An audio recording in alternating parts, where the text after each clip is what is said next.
Hello and welcome to Capitol Hill on this post-budget Wednesday. I'm Lyndall Curtis.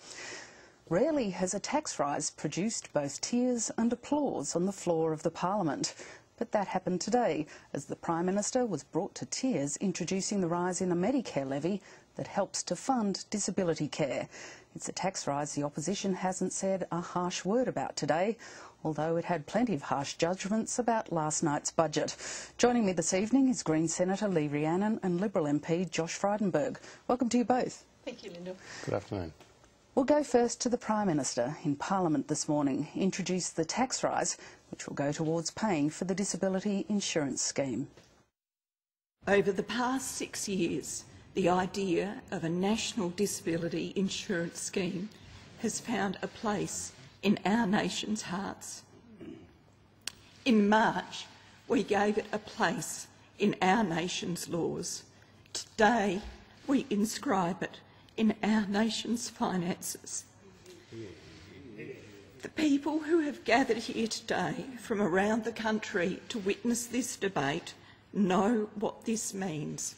There will be no more in principle and no more when circumstances permit. There will be launches, not trials, permanent care, not temporary help. Disability care starts in 7 weeks' time and there will be no turning back. I commend this bill to the House.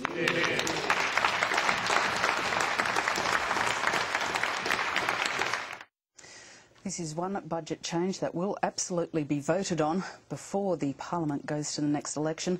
Josh Frydenberg, the opposition will be supporting this? Oh, absolutely. The NDIS is a bipartisan policy reform and it couldn't come soon enough for the Australian public. I think there's genuine commitment from both political leaders. Of what we saw was heartfelt emotion from the Prime Minister. Tony Abbott just spent a week riding his bike around the country raising money for carers. So he's also absolutely committed to the NDIS. So I welcome the reform. I think there are heroes on both sides of the political divide, and I think this is one of the best outcomes from this Parliament.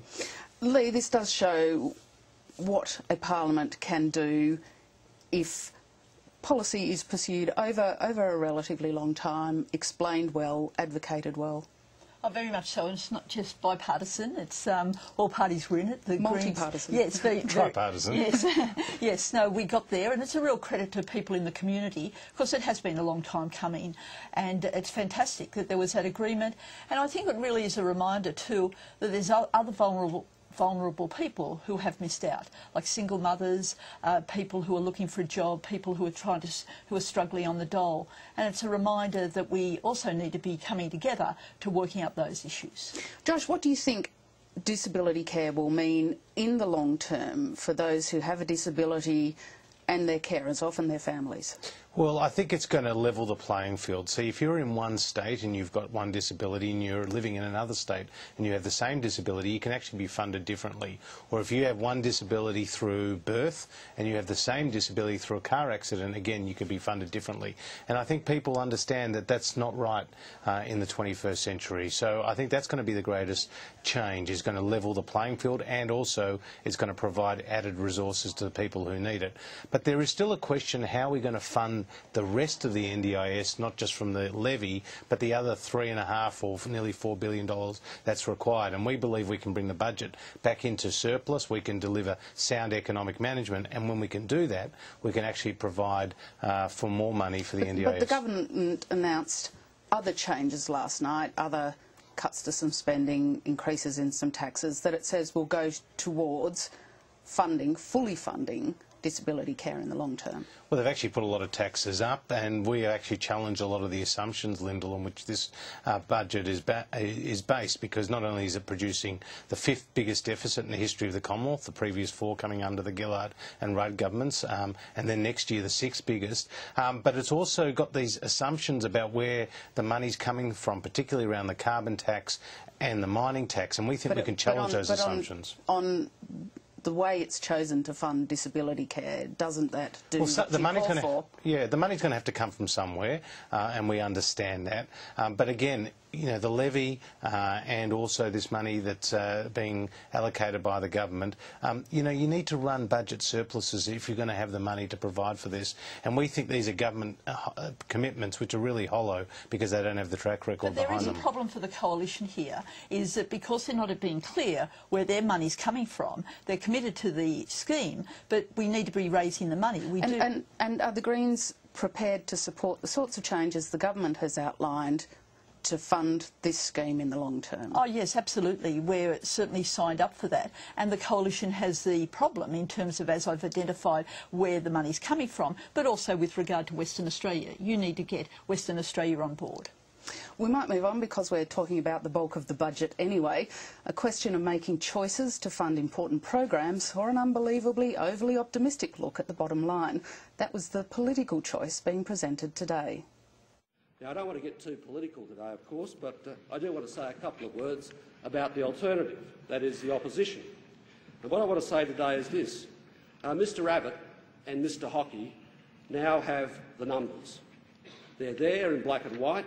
They're there for all to see, and these numbers have been prepared by the same officials who prepared 11 budgets for the former Liberal government. The policy choices in this budget are the policy choices of the Gillard government.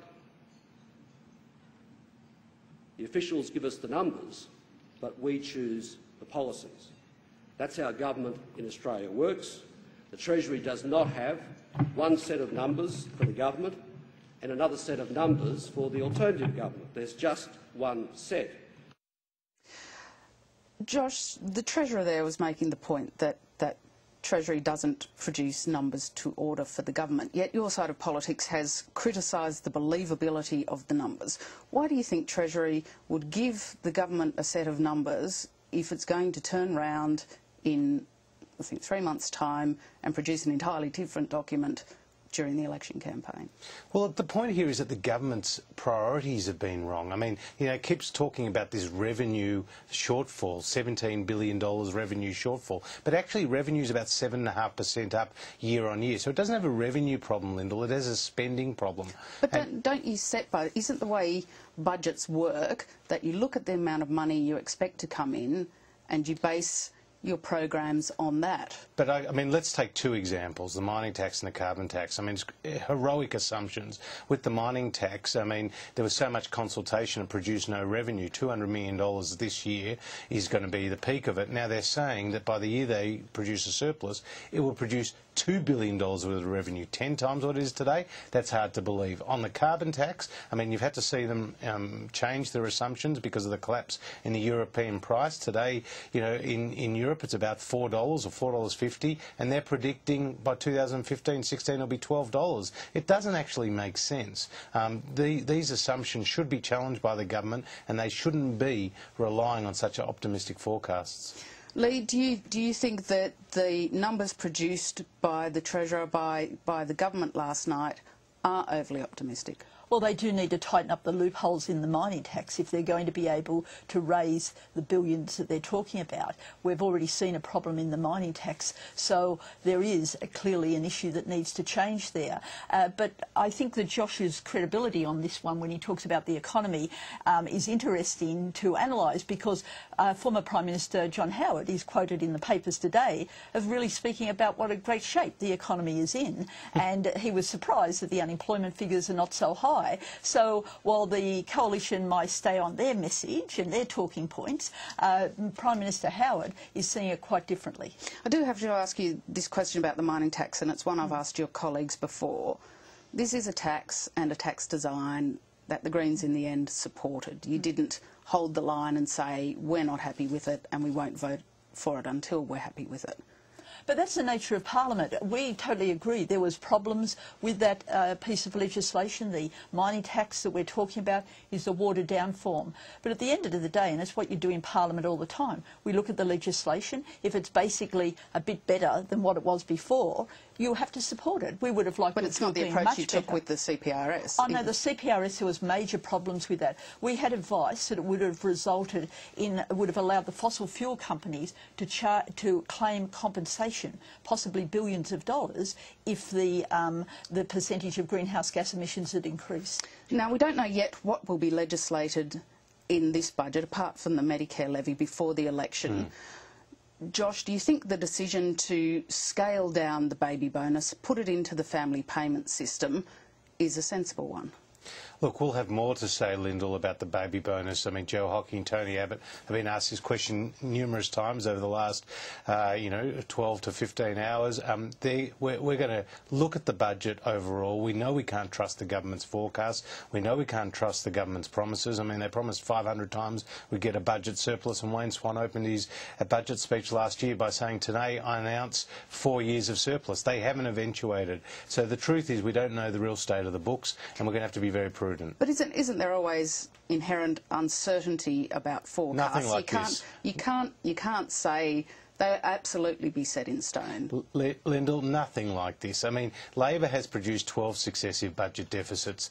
We were in government, we produced 10 budget surpluses. We've done it before and we're going to have to do it again. The people of Australia can rely on us to run the economy. When you talk about John Howard, I mean, he created millions of new jobs, 22% increase in real wages, the lowest unemployment and inflation in 3 decades, and he paid back all of the government's debt. He did. So he you did would sell, accept what he's now saying? Hang on, Lee.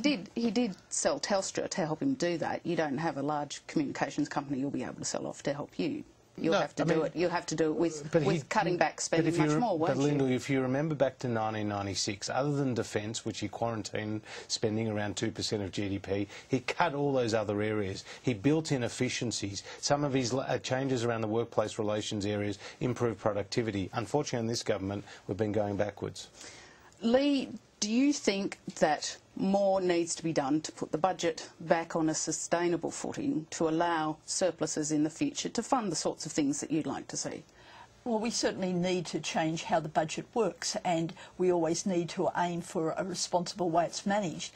But one of the problems here, and it also relates to what Josh has talked about, yes, the coalition may have had surpluses, but the pain was put on many ordinary people, and that's what we saw with last night's budget. So people on low incomes, your single parents, people who are trying to get a job, like the increases are virtually meaningless in their entitlements, and that's where the government's still not doing the right thing. And so, yes, we need to be aiming for surpluses, but it doesn't have to become an obsession of governments, because then you're failing to raise the money. At times there's nothing wrong with borrowing money. That's where we should be heading with the big infrastructure projects like high-speed rail and other projects. But at the moment, that's what they're failing to do. And get more private sector involvement in those big infrastructure projects? Oh, well, some of them, but look, I come from New South Wales, and the problem with public-private partnerships, it all ends up back in taking money out of the public purse when the companies fail, and that's the story of those. And that's where I'll have to leave it. Lee Rhiannon and Josh Frydenberg, thank you very much for your time. Thanks, Lyndall. Thanks, Lee. Thanks, Josh. And thank you for joining Capitol Hill today. Please be with us at the same time tomorrow. Good night.